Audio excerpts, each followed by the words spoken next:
Hello everyone, welcome back to my channel. देखिए, हमने science की पीवाईक्यू सीरीज़ कंप्लीट कर ली है। जितने क्वेश्चन थे उस पीडीएफ में मैंने आपको करा दिए हैं।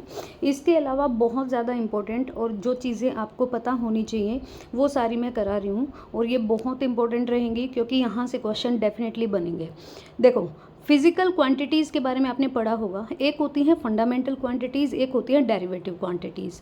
फंडामेंटल जो मतलब अपने में पूरी तरह से इंडिपेंडेंट है, और जो डेरिवेटरी जो क्वांटिटीज़ होती हैं वो डिपेंडेंट होती हैं।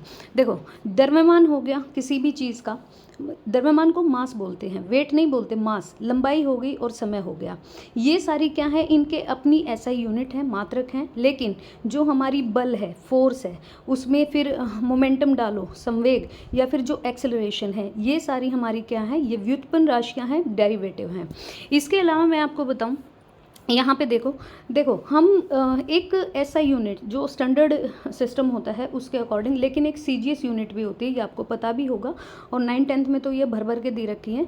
तो यहाँ पर देखो, फ्रेंच की पद्धति है, सीजीएस यूनिट फ्रेंच की पद्धति है। यूएसए जो है वो सीजीएस यूनिट को ही फॉलो करता है, मीट्रिक पद्धति है, और इसका पूरा नाम क्या होता है सीजीएस का, सेंटीमीटर ग्राम सेकेंड। जैसे अपने यहाँ पर क्या बोलते हैं भाई, लंबाई को किलोमीटर में, डिस्टेंस को किलोमीटर में मेजर करते हैं ना, और लंबाई को मीटर में, तो यहाँ पे लंबाई को सेंटीमीटर में, और द्रव्यमान को आपका ग्राम में, और समय को आपका सेकंड में।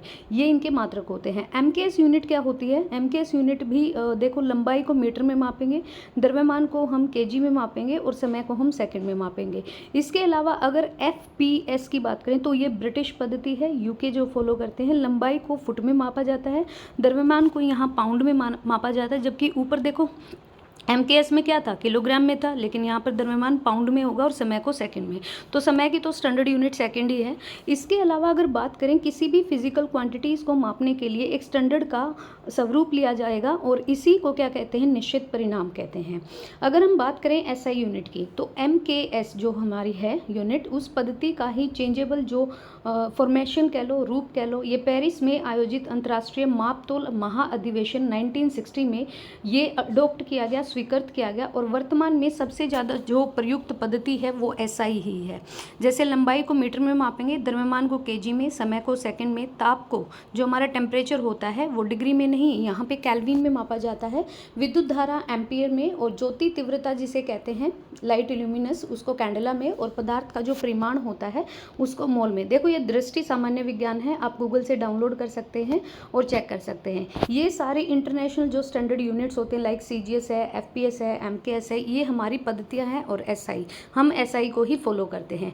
नेक्स्ट अगर चलें कि भाई परिभाषा क्या है, अगर कोई भी पिंड है उस पर आप फोर्स लगा रहे हो, इसका मतलब उसका डिस्प्लेसमेंट होगा, उसके व्यवहार में परिवर्तन होगा, इसे ही भौतिक विज्ञान की शाखा कहते हैं। एक चीज़ याद रखना, डिस्प्लेसमेंट और डिस्टेंस को भूल मत जाना। डिस्टेंस होता है टोटल समय में तय की गई दूरी, लेकिन डिस्प्लेसमेंट क्या है, आप ए बिंदु से चले बी पर पहुंचे और बी से वापस ए पर आ गए, तो ये डिस्प्लेसमेंट जीरो होगा। नेक्स्ट अगर हम बात करें भार के बारे में, तो भार क्या है, किसी वस्तु पर पृथ्वी द्वारा लगाया गया आकर्षण बल। इसका जो मात्रक होता है, जो यूनिट है, वो न्यूटन होती है, और ये एक वेक्टर क्वांटिटी है। और बात करें तो वस्तु का भार अलग अलग होना भी संभव होता है। बात करें मास की, द्रव्यमान की, देखो भार चेंज हो सकता है, द्रव्यमान कभी चेंज नहीं होता।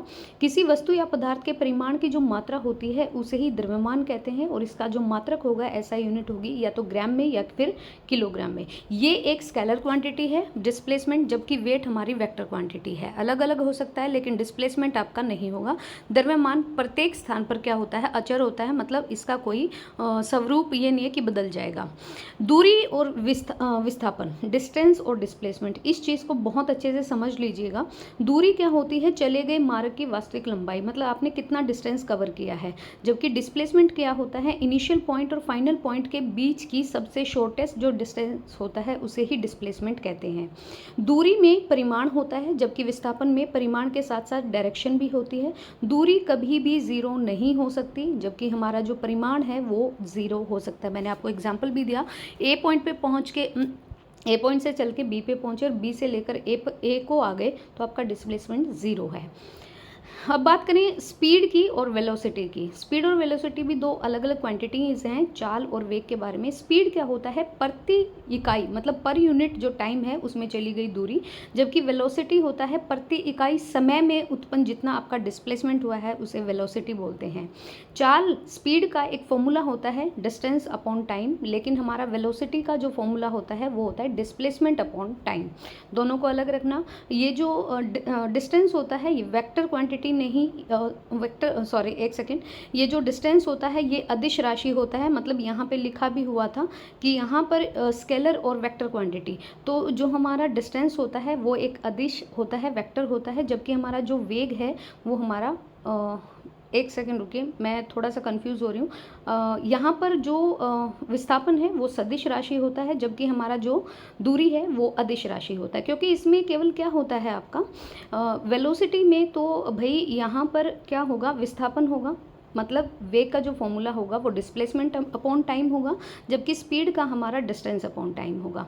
अब ऐसा ही मात्रक की बात करें तो मीटर पर सेकंड होता है, और क्योंकि ये हमारी सदिश राशि है कौन सी, वेलोसिटी, तो इसको सदिश राशि को वेक्टर बोलते हैं और अदिश को स्केलर बोलते हैं।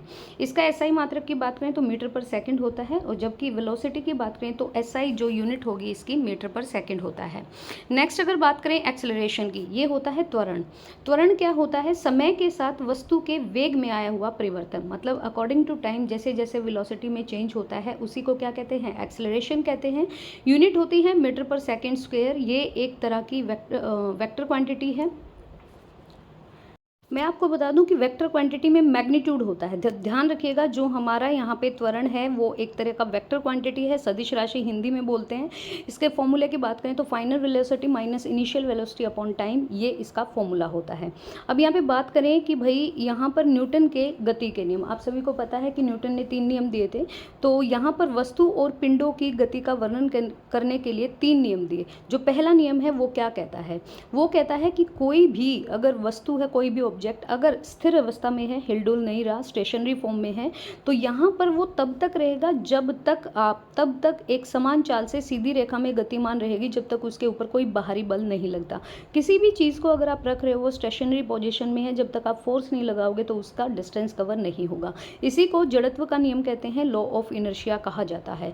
अगर यहाँ पे बात करें गति के दूसरे नियम की, तो इसमें क्या होता है, ये भी हमारा जो नियम है इसमें किसी वस्तु पर अगर फोर्स उस वस्तु के द्रव्यमान और वस्तु के बल की दिशा में लगाया जाता है तो ये हमारा क्या होता है, यहाँ पर गति का दूसरा नियम होता है। अब आप दीवार को सरका रहे हैं, हाथ लगा रहे हैं, वो जाएगी थोड़ी, क्योंकि उसका जो वेट है, उसका जो मैग्नीट्यूड है वो आपका अलग है। तो यहाँ पर उस वस्तु में द्रव्यमान और वस्तु में बल की दिशा के उत्पन्न जो त्वरण होता है वो इसके गुणनफल के बराबर होता है। बल को हम फोर्स से डिनोट करते हैं, द्रव्यमान हमारा m होता है, मैग्नीट्यूड होता है, और त्वरण हमारा एक्सेलरेशन होता है। तो बल का एसआई जो मात्रक होगा, अगर यहाँ पे बात करें एसआई यूनिट ऑफ फोर्स, तो वो होगी किलोग्राम मीटर पर सेकंड स्क्वायर।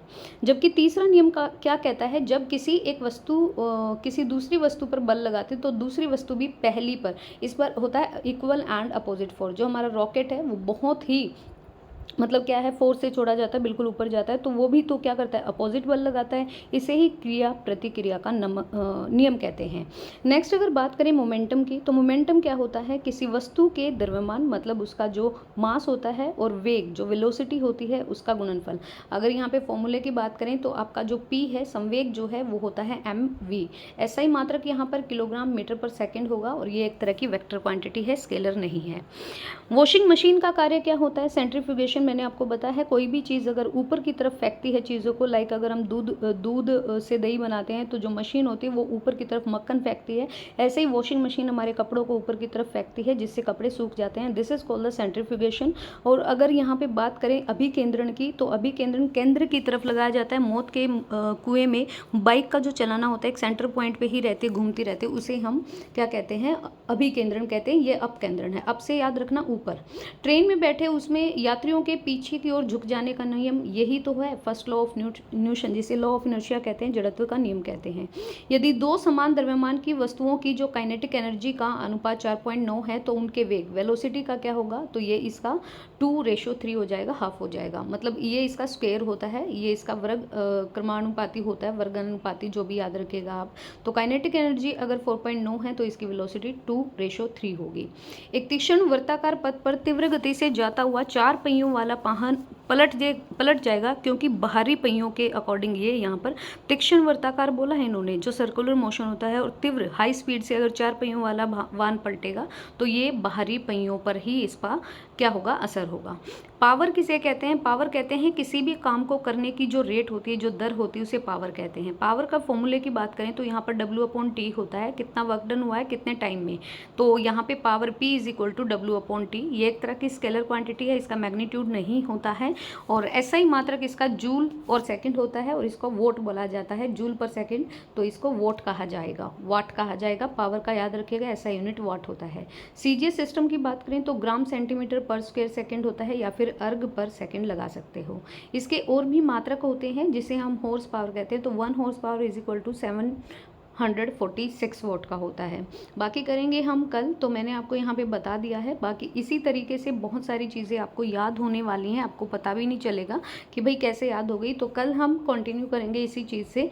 साइंस के PYQs HSSC के द्वारा जो पूछे गए वो मैंने प्रीवियस ईयर की सभी वीडियोज़ आपको मिल जाएंगी। So thank you so much guys video देखने के लिए, थैंक यू।